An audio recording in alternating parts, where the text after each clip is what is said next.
Hello, Professor Hughes and class. My name is Brittany Betts. One problem that I would like to discuss of parole is when should an offender or an inmate be released from prison and put on parole? Um, After watching the video, The Dark Side of Parole, it was evident that there is a flaw when determining when an inmate should be released onto parole. Granted, in that video, those were extreme cases, and obviously not every case ends up that way. But it's almost impossible to determine if a parolee will be guaranteed to never reoffend.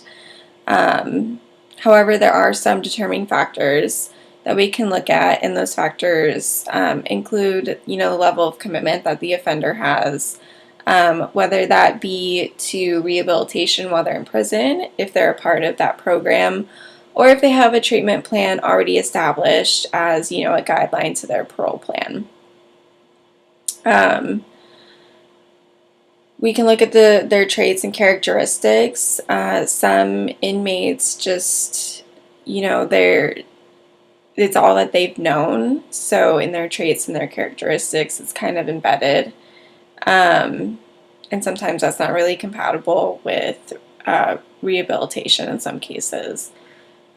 Social background as well, kind of going along with the previous statement, where they come from, who their social circle is, who they hang around, are they a part of, gang-related activity, things such as that, and how long will they be on parole for.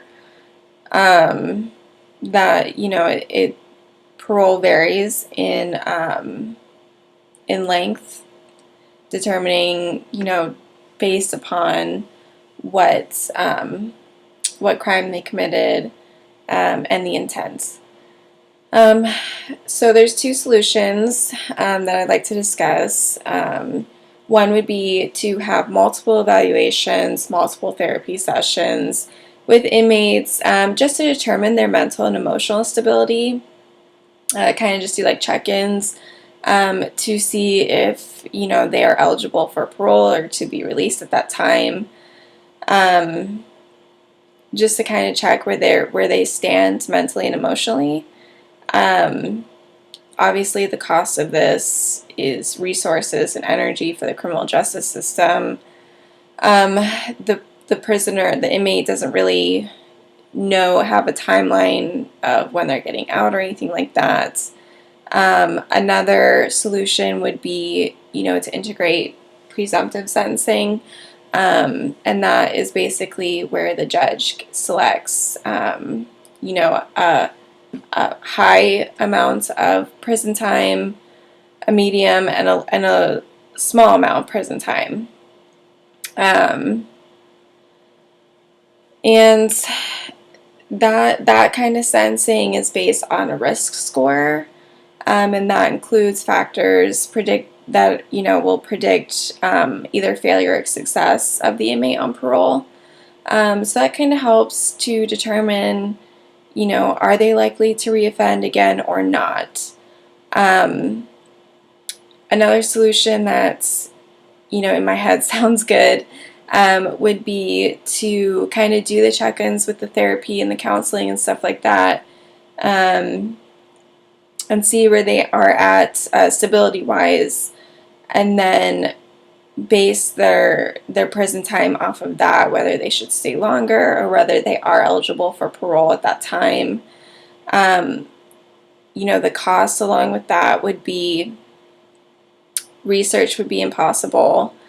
It would be really hard to determine, future factors, because the prison would never know, when an inmate's bed would be available, because they would never know when the inmate would be getting out, since it would be based on those therapy and those counseling sessions, and what their mental and emotional stability is looking at that time.